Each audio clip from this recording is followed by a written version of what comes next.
दिनेशसँग चाहिँ मेरो भेट भइसकेको छ। अहिले चाहिँ हामी दमौलीमा छौँ, दमौलीमा हाम्रो भेट भइसक्यो। अब चाहिँ हामी मानकोटतिर लाग्छौँ होइन, मानकोटतिर लाग्छौँ होइन।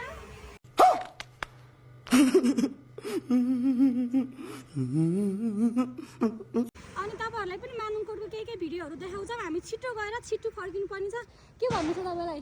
त्यही त भने छिटो गएर छिटो फर्किनु छ। त्यही हो, म चाहिँ दिनेशको ठुलो फ्यान हो। उहाँको कन्टेन्टहरू चाहिँ मलाई एकदमै मनपर्छ होइन। अनि हामीले धेरै प्लान गरिसकेका थियौँ पहिलेदेखि नै, हामी भेटौँ भिडियो बनाउनुपर्छ सँगै भनेर। सो फाइनल्ली अहिले चाहिँ भेट भएको छ हाम्रो होइन। उहाँ पनि आइसक्नु भएको छ। अब चाहिँ हामी छिटो छिटो गरेर हामी जानुपर्ने हुन्छ ल है त। त्यही हो कुरा साथीहरू। तपाईँलाई मानकोट गइसकेपछि भिडियोहरू हामी देखाउने नै छौँ। मेरोमा पनि आउँछ, दिनेशको आइडीमा पनि आउँछ है त। चढ्न हतार भइसक्यो।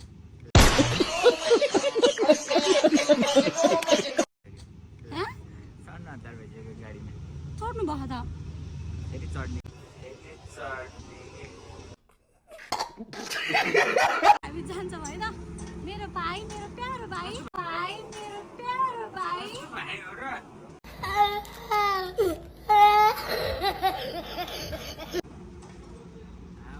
चढ्ने भनेर बाइकमा ल।